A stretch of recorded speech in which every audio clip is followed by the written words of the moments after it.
Hi hello friends. మన last 2 వీడియోస్‌లో small cap, తర్వాత మిడ్ క్యాప్ వీడియోస్ సంబంధించిన కంప్లీట్ ఇన్ఫర్మేషన్ మీకు ప్రొవైడ్ చేయడం జరిగింది కదండీ. ఈ వీడియోలో మనం లార్జ్ క్యాప్ కంపెనీస్ గురించి మాట్లాడుకుందాం. ఆల్రెడీ బిఫోర్ మీకు డిస్కస్ చేసినట్లే టైప్ ఆఫ్ మ్యూచువల్ ఫండ్స్‌లో 3 టైప్స్ ఉండడం జరుగుతుంది.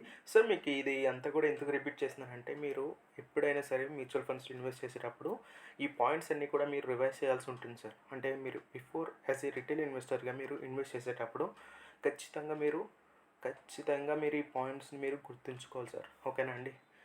ఈ టైప్స్ ఆఫ్ మ్యూచువల్ ఫండ్స్‌లో ఫస్ట్ వన్ వచ్చి equity mutual fund, second one వచ్చి debt mutual funds, third one వచ్చి బ్యాలెన్స్డ్ మ్యూచువల్ ఫండ్ సార్. ఈ 3 టైప్స్‌ని ఫర్దర్‌గా డివైడ్ చేయడం కూడా జరిగింది సార్. అంటే ఈక్విటీ మ్యూచువల్ ఫండ్స్‌లో ఫర్దర్‌గా 7 టైప్స్ ఆఫ్ మ్యూచువల్ ఫండ్స్‌ని డివైడ్ చేయడం జరిగింది సార్. మనం ఆల్రెడీ స్మాల్ క్యాప్ కంప్లీట్ చేసాం, మిడ్ క్యాప్ కంప్లీట్ చేసాం. ఇప్పుడు థర్డ్ పాయింట్ వచ్చి మనం లార్జ్ క్యాప్ మ్యూచువల్ ఫండ్స్ గురించి మాట్లాడుకుందాం సార్. అసలు ఈ లార్జ్ క్యాప్ మ్యూచువల్ ఫండ్స్ అంటే ఏంటి? అసలు large cap mutual fund equity ఫండ్స్‌లో ఎందుకు ఇన్వెస్ట్ చేస్తాయి తెలుసుకుందామండి. అసలు ఈ లార్జ్ క్యాప్ మ్యూచువల్ ఫండ్స్ అంటే ఏంటి? మనం ఆల్రెడీ బిఫోర్ మాట్లాడుకున్నట్టు ఇక్కడ ఏంటంటే, ఈక్విటీ షేర్స్ ఆఫ్ సచ్ కంపెనీలో based on the market capitalization what you called asset management companies అనేవి ఇన్వెస్ట్ చేయడం జరుగుతాయి సార్. అంటే ఫండ్ మేనేజర్ ఉంటాడు కదా, fund manager based on the market capitalization of such stocks which is specified by the securities exchange board of India. రీసెంట్గా చెప్పడం జరిగింది sir. ఈ స్టాక్స్ని లార్జ్ క్యాప్ కన్సిడర్ చేయండి, లిస్ట్ ఇవ్వడం జరిగింది. ఓకేనండి. అసలు ఈ మార్కెట్ క్యాపిటలైజేషన్ అంటే ఏంటంటే, షేర్స్ విచ్ పబ్లిక్గా ట్రేడ్ అవుతుంటాయి కదా సార్, స్టాక్ ఎక్స్చేంజెస్లో పబ్లిక్గా. ఈ మార్కెట్ క్యాపిటలైజేషన్ అనేది కంపెనీ యొక్క వాల్యూని డిఫైన్ చేయడం జరుగుతుంది సార్. అంటే ఎట్లాగంటే number of shares into share price for each company. ఆ కంపెనీ యొక్క షేర్ ప్రైస్ ఎంత ఉందో తీసుకుని ఉంటే టోటల్ మార్కెటైజేషన్ క్యాపిటల్ వాల్యూ అనేది వస్తుంది సార్ సచ్ కంపెనీ. ఈ లార్జ్ క్యాప్ మ్యూచువల్ ఫండ్స్ అనేవి ఫండ్ మేనేజర్ ఏం చేస్తారని చెప్పాను మీకు, లార్జ్ కంపెనీస్లోనే ఇన్వెస్ట్ చేయడం జరుగుతుంది సార్. అసలు ఈ లార్జ్ క్యాప్స్ అంటే ఏంటండి? అసలు మీరు ఖచ్చితంగా ఈ లార్జ్ క్యాప్స్ గురించి ఖచ్చితంగా తెలుసుకోవాలండి. అంటే ఈ లార్జ్ క్యాప్స్ అంటే వెల్ ఎస్టాబ్లిష్డ్ కంపెనీస్ సార్. ఓకేనండి. తర్వాత ఎక్సలెంట్ ట్రాక్ రికార్డ్ ఉన్న కంపెనీస్ అండి. తర్వాత వచ్చి మనం స్ట్రాంగ్ ఫైనాన్షియల్ కంపెనీస్ అని చెప్పుకోవచ్చు. అంటే ఫండమెంటల్గా ఫైనాన్షియల్గా స్టేబుల్ అయిన కంపెనీస్ సార్ అవి. తర్వాత కార్పొరేట్ గవర్నెన్స్, తర్వాత కార్పొరేట్ సోషల్ రెస్పాన్సిబిలిటీస్ ప్రాక్టీసెస్ అన్నీ స్టేబుల్గా చేస్తున్న కంపెనీస్ సార్ ఇవన్నీ కూడా. తర్వాత ఓవరాల్గా మేనేజ్మెంట్ అన్నీ కూడా ఈ కంపెనీస్లో ప్రాపర్గా జరుగుతుంటాయి సార్. అంటే ఈ కంపెనీస్ అనేవి కూడా over long period of time wealth అనేది స్లోగా క్రియేట్ చేయడం జరుగుతుంది సార్. కానీ మీకు వెల్త్ క్రియేట్ అవ్వడం మాత్రం ఖచ్చితంగా జరుగుతుంది సార్. అదే మీకు ఈ వెల్త్ అనేది ఒక ఓవర్ లాంగ్ పీరియడ్ అనేది మీకు బిల్డ్ అవ్వడం జరుగుతుందండి. ఓకేనా? తర్వాత మనం అసలు ఏ కంపెనీస్ని లార్జ్ అంటాము, స్మాల్ క్యాప్ అంటాము, లేదా మిడ్ క్యాప్ అంటామంటే, లార్జ్ క్యాప్ కంపెనీస్ అనేవి మేజర్గా మీకు చెప్పడం జరిగింది కదా, ఈక్విటీ షేర్స్ క్యాపిటల్లో వీళ్ళు మ్యూచువల్ ఫండ్ హౌస్ వాళ్ళు ఇన్వెస్ట్ చేయడం జరుగుతుంది సార్. అంటే ఇప్పుడు 1 to 100 షేర్స్ని securities exchange board of India రీసెంట్గా వీళ్ళు డిఫైన్ చేయడం జరిగింది సార్. ఏంటి మార్కెట్ మ్యూచువల్ ఫండ్స్కి ఈ based on the market capitalisation సినారియోని చేంజ్ చేసి ఓవరాల్గా ఒక లిస్ట్ ఇవ్వడం జరిగిందండి వాళ్ళకి. అంటే రీసెంట్గా సెబీ ఏం చేసిందంటే న్యూ గైడ్లైన్స్ ప్రొవైడ్ చేయడం జరిగింది. అంటే దేనికి బేస్ చేసుకున్నంటే categorization of mutual fund scheme sir. అంటే లార్జ్ క్యాప్ కన్సిడర్ చేయాలంటే 1 to 100 స్టాక్స్ సార్. ఈ 1 to 100 స్టాక్స్ ఏమైతే ఉన్నాయో వాటిలన్నింటిని కన్సిడర్ చేసే లార్జ్ క్యాప్ కంపెనీస్ అంటారు సార్. ఈ కంపెనీస్ అనేవి మీకు ఇందాక ఆల్రెడీ మీకు చెప్పాను కదా, మేజర్గా కంపెనీస్ ఏమి ఫండమెంటల్గా ఎలా ఉంటాయి, ఏంటి, ఎస్టాబ్లిష్డ్గా ఉంటాయి, ట్రాక్ రికార్డ్స్ ఉంటాయి, తర్వాత సిఎస్ఆర్ పాలసీస్ కరెక్ట్గా ఇంప్లిమెంట్ చేస్తుంటాయని చెప్పి.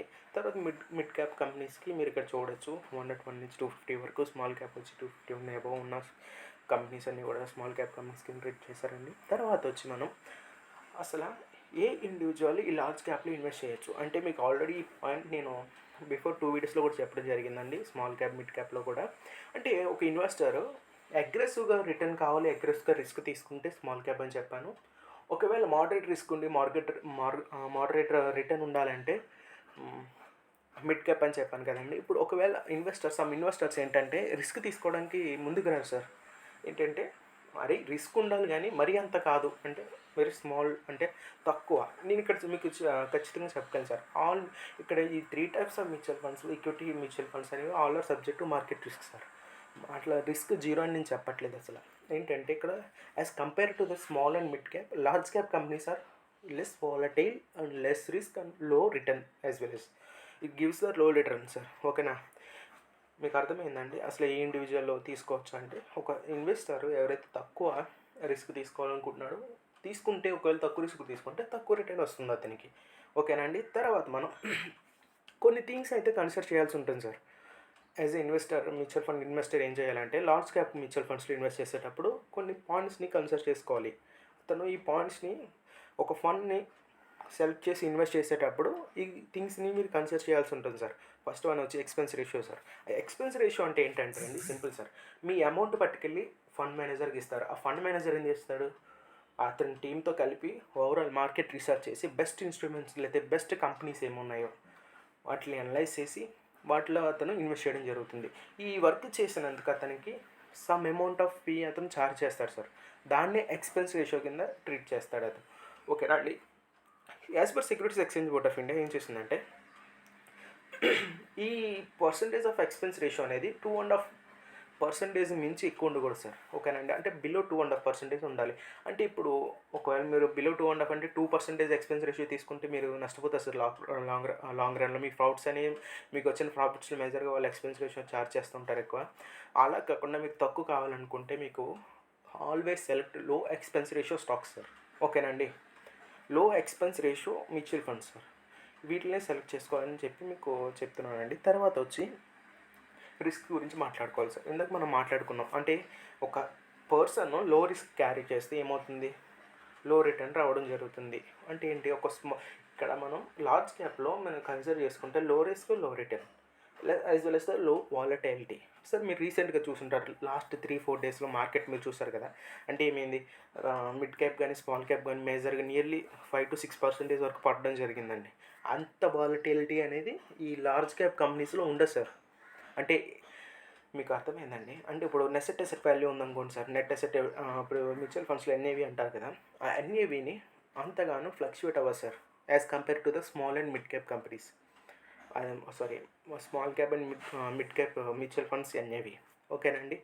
తర్వాత మనం రిటర్న్ గురించి మాట్లాడుకోవాలి సార్. ఈ రిటర్న్ ఏంటంటే ఇప్పుడు లాట్ ఆఫ్ ఇన్వెస్టర్స్ ఏంటి, లో రిటర్న్ రిస్క్ రిటర్న్ తక్కువ వచ్చినా పర్లేదు కానీ over long period of time మాకు వెల్త్ క్రియేట్ అవ్వాలి అని చెప్పి కొంతమంది ఇన్వెస్టర్స్ పర్స్పెక్టివ్ ఉంటుంది సార్. ఇలాంటి ఇన్వెస్టర్స్ అందరు కూడా లార్జ్ క్యాప్స్లో అంటే బెస్ట్, ఈ లార్జ్ క్యాప్ కంపెనీస్ కూడా బెస్ట్ సార్. అంటే బ్లూ చిప్ కంపెనీస్ అంటారు మన ఇండియాలో. ఓకేనా? ఈ బ్లూ చిప్ కంపెనీస్లో ఇన్వెస్ట్ చేసే వాళ్ళు ఏంటంటే ఓవర్ బిజినెస్ అనేది వెల్ ఎస్టాబ్లిష్డ్ బిజినెస్ సార్. అవన్నీ కూడా అంటే ఇప్పుడు అంత ఈజీగా కొలాప్స్ అవ్వవు అవి. ఓకేనండి? సమ్ కరెక్షన్ ఉంటుంది బట్ లాంగ్ టర్మ్ అనేది ఆ కరెక్షన్ ఓవర్ని మీకు మంచి రిటర్న్ అనేది జనరేట్ చేయడం జరుగుతుంది సార్. అవి మీరు ఏ మ్యూచువల్ ఫండ్స్లో ఇన్వెస్ట్ చేసినా సరే సార్, మీరు ఫస్ట్ వన్ సెలెక్ట్ చేసుకుంటే స్మాల్ అయినా మిడ్ అయినా లార్జ్ అయినా ఈ 3 టైప్స్ ఆఫ్ మ్యూచువల్ ఫండ్స్లో ఇన్వెస్ట్ చేసేటప్పుడు మీరు ఓవరాల్గా సార్ ఏ మ్యూచువల్ ఫండ్ అయినా అండి, ఇది 3 టైప్సే కాదు, మీరు ఖచ్చితంగా నియర్లీ మీరు ఈ మ్యూచువల్ ఫండ్స్ నుంచి మంచి ఫ్రూట్స్ అంటే మంచి వెల్త్ క్రియేట్ చేసుకోవాలంటే ఖచ్చితంగా మీరు లాంగ్ టర్మ్ పర్స్పెక్టివ్ వెళ్తేనే బెటర్ సార్.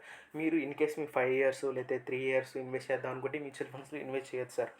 మీ అమౌంట్ లాస్ అవ్వడం జరుగుతుంది. ఎందుకంటే ఎన్ని ఎక్స్పెన్స్ రేషియోస్ వీటికి ఎన్ని ఛార్జెస్ ఇవన్నీ ఉంటాయి కదా.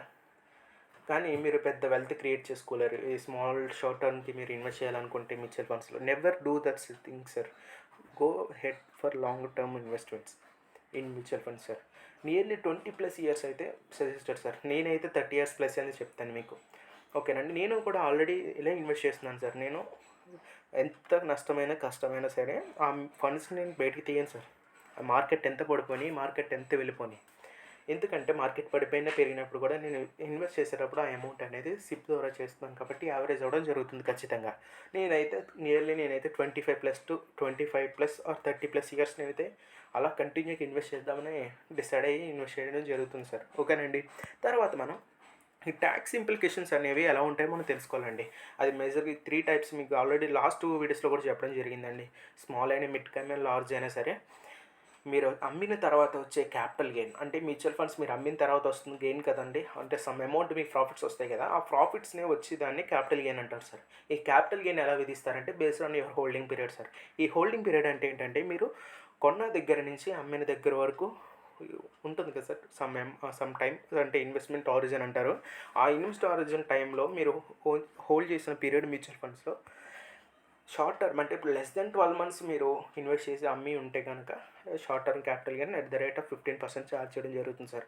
ఒకవేళ బియాండ్ 1 ఇయర్ మీరు 12 మంత్స్ అబోవ్ ఇన్వెస్ట్ చేస్తే కనుక long term capital gain charge చేయడం జరుగుతుంది సార్. జనరల్గా లాంగ్ టర్మ్ క్యాపిటల్ గెయిన్ అనేది 20% ఛార్జ్ చేయడం జరుగుతుంది సార్.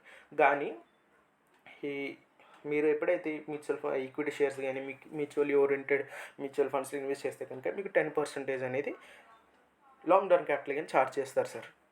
అంటే ఎట్లా అప్ టు 1 lakh వరకు యాక్చువల్గా మీరు ట్యాక్స్ పే చేయక్కర్లేదు. అంటే మీరు ఇన్కమ్ జనరేట్ చేస్తే ఈక్విటీ మార్కెట్స్ నుంచి కానీ ఫీచర్స్ నుంచి కానీ లాంగ్ టర్మ్ క్యాపిటల్ గెయిన్స్ వల్ల సార్ నేను మాట్లాడేది. అంటే వితౌట్ ఇండెక్సేషన్ బెనిఫిట్ మీరు తీసుకోవాలనుకుంటే మీకు అప్ టు 1 lakh వరకు మీకు నో ట్యాక్స్ పడుతుంది సార్. ఒకవేళ ఇండెక్సేషన్ బెనిఫిట్ తీసుకుంటే ఇది అప్లై కాదు. ఓకేనండి.